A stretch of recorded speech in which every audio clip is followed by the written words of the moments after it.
Welcome to Taksh media. నేను విజయవీర్య. ప్రస్తుతం మనతో పాటు ఉన్నారు డాక్టర్ హరీష్ రెడ్డి గారు. నమస్తే సార్. నమస్తే సార్, ప్రతి ఒక్కరు successful people especially highly emotional intelligence చూపిస్తూ ఉంటారు. అది వాళ్ళకు ఉంటుంది. So the secret behind that. మామూలుగా కూడా ఇంటెలిజెన్స్లో ఈ సక్సెస్ఫుల్ పీపుల్కి IQ, EQ, SQ and AQ ఈ 4 ఉంటాయి. చాలామంది ఎమోషనల్ మాత్రమే చూస్తారు, బట్ ఎమోషన్స్ వీటన్నిటిలో యాడ్ అవుతాయి. ఇంటెలిజెంట్ ఉంటారు, చదువు ఆ సబ్జెక్ట్ బాగా వస్తుంది, అందులో ఎమోషన్ దూరుతుంది. రాంగ్. సోషల్లీ బాగుంటారు, కానీ దాంట్లో కూడా ఎమోషన్స్ వస్తాయి. వాడు నన్ను ఇష్టపడితే బాగుండు అని. కొంతమంది ఎమోషనల్లీ చాలా ఉంటారు, మిగతా 3 ఉండవు. అలాగా అడ్వర్సిటీ కోషంట్ కూడా ఉంటుంది. ఏదైనా కష్టం వచ్చినప్పుడు ఎమోషన్స్ యాడ్ చేస్తుంటారు. ఎప్పుడైతే సక్సెస్ఫుల్ పీపుల్ ఉంటారో వాళ్ళు ఏ బాక్స్ని ఆ బాక్స్లో ఉంచుతారు. మీరు అబ్జర్వ్ చేసి చూడండి, ఎమోషన్స్ కంట్రోల్ చేసుకునే వాళ్ళకి మిగతా 3 రావడం easy. Intelligence, IQ, SQ and AQ ఈజీగా వస్తాయి ఎమోషన్స్ని కంట్రోల్ చేస్తే. చాలామందికి తెలియని ప్రాబ్లం ఏంటంటే they will generally go with emotions emotions emotions అని అంటారు, మిగతా 3 పోతాయి. ఎవరైతే వాళ్ళ రియల్ లైఫ్లో ఎమోషన్స్ని అట్లా దూరం పెట్టి చూసుకోగలుగుతారో వాళ్ళు వద్దన్న సక్సెస్ అయిపోతుంటారు. మీరు అబ్జర్వ్ చేసి చూడండి, కాలేజ్కి వెళ్తారు. కాలేజ్ ఎందుకు వెళ్ళాలి? చదువుకోవడానికి. కానీ అక్కడ ఏదో ప్రేమ అంటారు, లేకపోతే ఇంకో దానిలో పడతారు, మిస్. లేకపోతే ఆఫీసులకు వెళ్తారు, ఆఫీస్లో ఏం చేయాలి? ఆ ప్రాజెక్ట్ మీద వర్క్ చేయాలి. కానీ వీడు ఎంతసేపు వాళ్ళు నన్ను సరిగ్గా చూడట్లేదు, వీళ్ళు నన్ను బుల్లింగ్ చేశారు, వాళ్ళు నన్ను, అరే నువ్వు టాలెంట్ పెంచుకుంటూ పోరా, వాళ్ళ గురించి ఎందుకు ఆలోచిస్తున్నావు అన్నా వినరు. సక్సెస్ఫుల్ పీపుల్ ఏంటంటే they keep there emotions aside. Emotions పక్కన పెట్టి they focus on what is important. ఎప్పుడైతే 4 బ్యాలెన్స్డ్ ఉంటాయో బాగా ఎక్కించుకోవాలి. ఇది అందరూ ఎవరైతే వీడియో చూస్తారో అందరూ ఎక్కించుకోవాలి. ఈ 4ని దగ్గర పెట్టుకుని ఏ క్వాంటిటీ ఎంత కావాలో అంత వాడేవాడు ఖచ్చితంగా సక్సెస్ అవుతాడు. ఐక్యూ, ఇంటెలిజెన్స్, ఆ ఫీల్డ్ యొక్క ఇంటెలిజెన్స్ మనకు ఉండాలి. ఏ ఫీల్డ్లో ఉంటే ఆ ఫీల్డ్లో, తక్కువ ఉన్నా పర్లే బట్ ఉండాలి కొంచెం. తర్వాత ఎమోషన్స్ని ఎప్పుడు చెక్లో ఉంచాలి. ఈ ఎమోషన్స్లో కోపము, ద్వేషము, పగ, ఒకళ్ళ మీద జెలసీ, ఇలా ఏవి ఎమోషన్లు తీసుకున్నా ఇప్పుడు అవసరమా, ఇక్కడ అవసరమా, ఇలాగ అవసరమా, ఇవి ఎమోషనల్లీ హై ఇంటెలిజెంట్ పీపుల్ ఆలోచిస్తారు. ఇప్పుడు అవసరమా, ఇక్కడ నాకు ఒక ఎంప్లాయర్ మీద కోపం వచ్చింది, ఇక్కడ అవసరమా ఇది చూపించడం, దీనివల్ల నాకు ఏంటి ఎఫెక్ట్ అనేది ఆలోచిస్తారు. చాలామంది కోపం వస్తే నేను ఆగను రా అంటాడు. కోపం వస్తే ఆగురా, నీకు చాలా నష్టాలు జరుగుతాయి దానివల్ల. అదే ఎమోషనల్ ఇంటెలిజెన్స్ ఏంటంటే నాకు ఎమోషన్ వచ్చేసింది, నేను పిచ్చిగా బిహేవ్ చేయను, నా ఎమోషన్ని డైరెక్ట్ చేసి ఎవరికి ఎప్పుడు ఎక్కడ చెప్పాలో చెప్తాను. దట్ ఇంటెలిజెన్స్ డెవలప్ చేసుకున్నవాడు, ఆ తెలివి డెవలప్ చేసుకున్నవాడు లైఫ్లో ముందుకెళ్తాడు. మీరు ఎవరైతే సక్సెస్ కాలేదో వాళ్ళందరి లిస్టు రాసుకుని, ఇప్పుడు హైలీ సక్సెస్ఫుల్ పీపుల్ అని చూసారు కదా, సక్సెస్ కాని వాళ్ళందరి లిస్ట్ రాసుకుని, ఓకే, వాళ్ళని ఎందుకు సక్సెస్ కాలేదురా అని అడగాలి. వాళ్ళు చెప్తారు, ఏవో నీ లైఫ్లో ఎందుకు వెళ్ళే ముందుకు అంటే, మా నాన్న ఎట్లా చేసిందంటే, ఎవడి మీద వేస్తాడు ఎమోషన్, మా అసలు నాకు అట్లా అంటే నచ్చదు ఆ ఫీల్, దూరం పోవాలి. నీ చిన్న చిన్న ఎమోషన్స్ నువ్వు గెలవలేకపోతే నువ్వు సక్సెస్ ఏమవుతావు? అవ్వలేవు. ఎప్పుడైనా సక్సెస్ కావాలి అనుకుంటే ఎమోషన్స్ని పక్కన పెట్టి ఇప్పుడు ఏమి చెయ్యాలి. నేను ఒక అబ్బాయి మా కౌన్సిలింగ్కి వచ్చినప్పుడు చూసాను. వాడు అన్ని పెద్ద పెద్ద కళలే, అంటే చిన్నవి కాదు, నేను ఐఏఎస్ అయిపోతా లేదా అక్కడికి, అన్ని పెద్ద పెద్ద కళలే. దానికి ఏం చేస్తున్నావురా అంటే, అంటే పొద్దున నాతో చేతనయ్యేది కాదు సార్, లేవలేదు సార్, నాతో చేత కాదు సార్, కానీ అక్కడికి వెళ్తే సార్ నా ఫ్రెండ్స్ అందరు నన్ను లావున్నమాట, నాకు అది నచ్చదు సార్. ఎవడు ఏమనకూడదు, ఎవరు ఏమీ చేయకూడదు, నిన్ను అందరిలా గాజు బొమ్మల్లా పెంచాలి, నువ్వు మాత్రం సక్సెస్ అయిపోవాలి. ఎలా అవుతుంది? అక్కడే మన ఎమోషన్స్ని ఆపాలి. ఎమోషన్స్ ఎప్పుడు కూడా ఎవడో ఏదో చెప్పాడని, వీడేదో అన్నాడని, వాడేదో అన్నాడని ఇట్లా పుష్ చేస్తుంటుంది. అలాంటప్పుడే ఎమోషన్స్ అన్నీ తీసి పక్కన పెట్టి ఎందుకు ఉన్నాను, ఏం చేయడానికి వచ్చాను. ఒక పర్సన్ న్యూగా ఒక ఆఫీస్లోకి జాయిన్ అయ్యాడు, అంటే సమ్ ట్రాన్స్ఫర్ ఏదో అయ్యి ఆయన లాంగ్వేజ్ కొంచెం వేరే లాంగ్వేజ్, ఇక్కడికి వచ్చి అడ్జస్ట్ అవ్వడానికి ట్రై చేస్తున్నాడు. డిప్రెషన్లోకి వెళ్ళిపోయాడు. ఎందుకంటే నాకు ఎవ్వరూ ఫ్రెండ్స్ కోఆపరేట్ చేయట్లేదు, నా కొలీగ్స్ నాతో సరిగ్గా ఉండట్లేదు, ఈ టైప్లో. ఎమోషనల్లీ ఫూలిష్ పీపులే ఆఫీస్కి వెళ్ళి అక్కడ కొలీగ్స్ అందరూ నిన్ను మెచ్చుకోవాలనుకుంటారు. Hmm. Emotionally foolish. ఎమోషనలీ ఎంత ఆఫీస్కి ఎందుకు వచ్చాం? ఫస్ట్ చేయడానికి. డబ్బుల కోసం, జీతము కోసం. అంతే, జీతం ఇయ్యను అంటే ఆఫీస్లో నేను పని చేస్తాను వెళ్తామా? దట్ ఆ ఫండమెంటల్ పాయింట్ అంటే ఎందుకు వచ్చాం?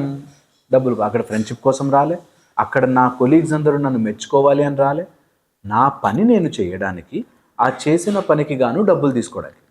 ఎమోషనల్ ఇంటెలిజెంట్ పీపుల్ ఇంత బ్రూటల్, ఇంత సర్జికల్ బ్రూటల్గా ఉంటారు. నేను ఎందుకు వచ్చాను బాస్ ఈ ఫీల్డ్లోకి? నేను ఎదగడానికి వచ్చా, ఎదుగుతా.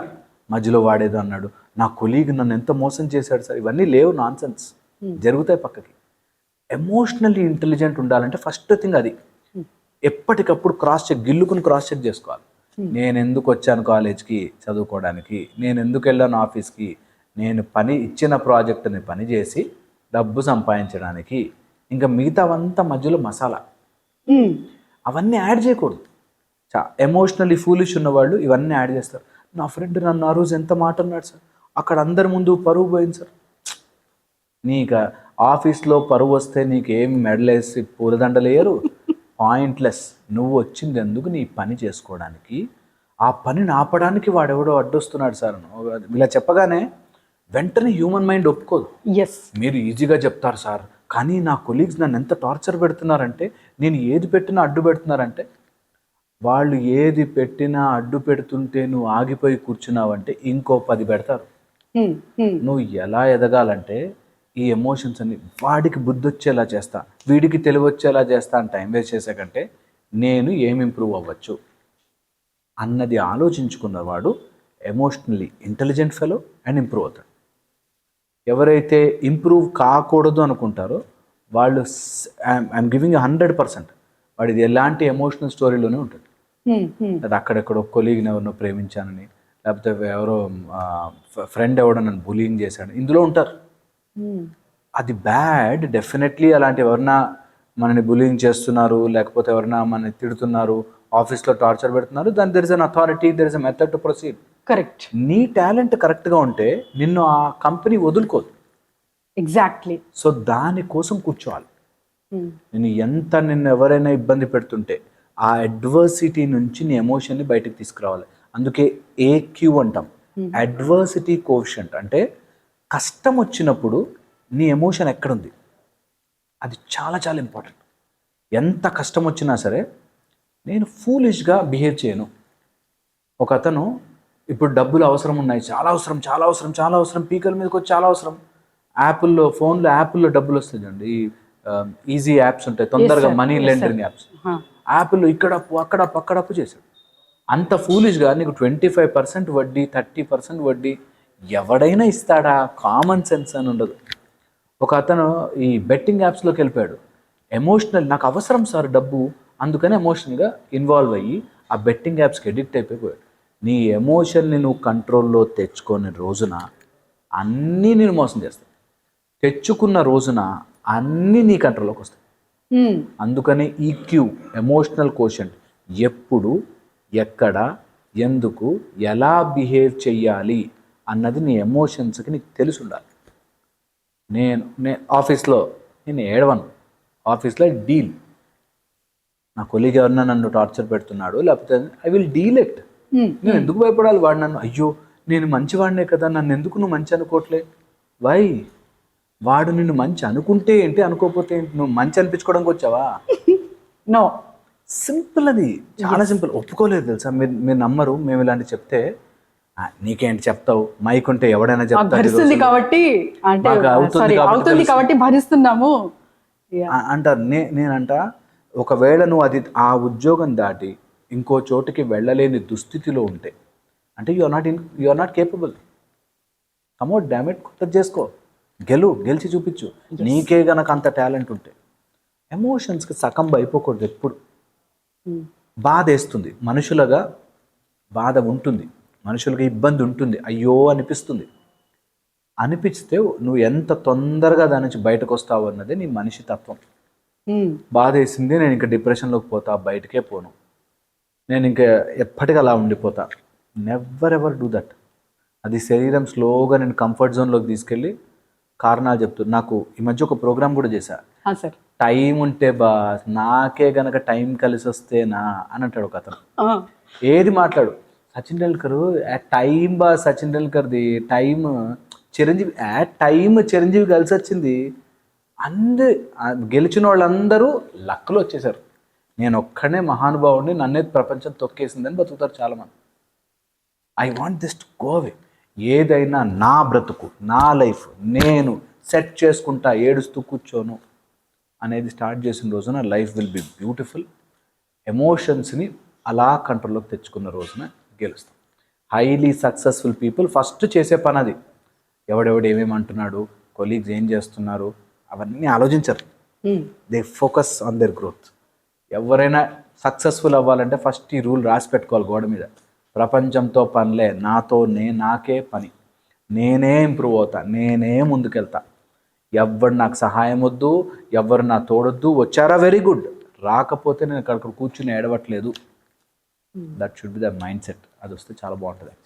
Excellent sir, thank you so much.